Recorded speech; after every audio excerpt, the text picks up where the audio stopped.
pagi anak-anak.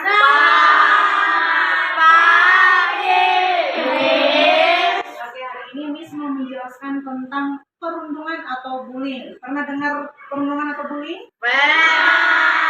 Oke, perundungan atau bullying ini contohnya siapa di sini yang pernah nonton film Doraemon?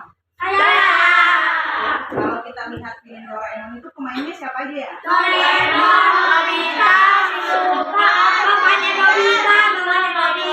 Yang gendut namanya siapa? Giant. Yang satu lagi? Romeo.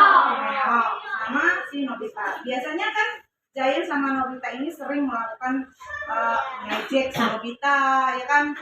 Terus mengerjai si Nobita. Itu masuk di dalam perundungan atau bullying. Kalau contoh perundungan atau bullying. Nah, bullying ini sendiri memiliki pengertian yaitu tindakan yang mengancam, memaksa, mengolok, atau mencelakakan yang dilakukan oleh seseorang atau sekelompok orang yang biasanya memiliki posisi lebih kuat kepada orang yang lebih lemah.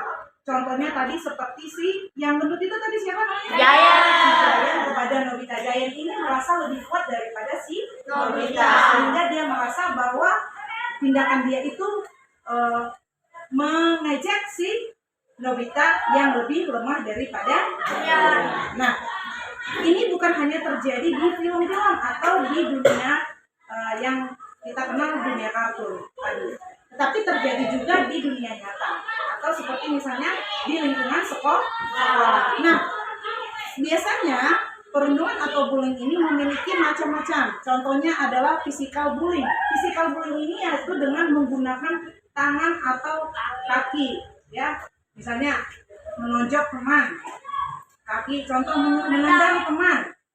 Verbal bullying ini yaitu dengan menggunakan kata-kata kasar dengan cara mengejek. Contoh, kamu kurus krempeng, jelek, gitu ya. Itu menggunakan verbal bullying. Social bullying dengan cara menggosip. Social bullying itu masuk dengan menggosip. Dan yang sekarang yang paling marak adalah dengan cyber bullying, yaitu dengan menggunakan media sosial. Kalau misalnya kita lihat begitu banyak orang yang dibully dengan media sosial, bisa lewat Facebook, Instagram, TikTok, atau macam-macamnya lagi, masih banyak lagi ya.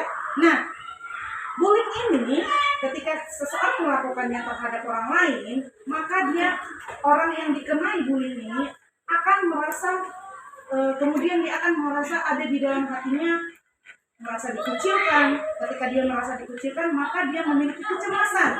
Ketika dia merasa memiliki kecemasan, maka lama-lama dia akan merasa bahwa orang-orang di sekitarnya itu adalah orang-orang yang berbahaya. Sehingga dia juga bisa mengalami yang namanya depresi ya. Nah, ini adalah tindakan yang harus kita hindari, baik sebagai pelaku atau orang yang terbully atau orang yang dikenai bully. Nah, bagaimana caranya supaya kita terhindar dari sini? Kita sebagai anak-anak yang mendapat pendidikan, pengetahuan, kita harus mengetahui mana yang baik, mana yang buruk. Apakah tindakan perundungan atau bullying ini tindakan yang baik atau tindakan yang buruk? Buruk. Ketika kita tahu ini tindakan yang buruk, maka kita seharusnya tidak melakukannya. Nah, apa yang harus kita lakukan ketika kita mendapat perundungan atau bullying? Ya, melawannya dengan cara apa? Bukan berarti kita melawan kembali dengan cara yang sama, tetapi contohnya kita memberitahu kepada guru atau orang tua, ya, dan supaya kita mendapatkan pertolongan dari orang-orang yang terdekat.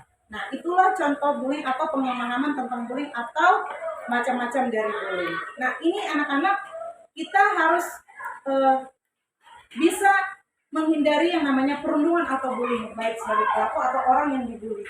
Karena kita semua di mata negara ini sama kedudukannya, tidak ada yang lebih besar, tidak ada yang lebih kecil, atau tidak ada yang lebih kuat, atau ya tidak ada yang lebih lemah, atau ada yang merasa aku lebih kaya, dia lebih miskin, atau ada yang merasa aku lebih terkenal, dia enggak, atau ada yang merasa bahwa dia lebih hebat, dia bukan, gitu ya. Kita semua sama. Jadi untuk itu kita semua harus belajar melakukan hal-hal yang baik. Terima kasih. Sekian dan selamat pagi.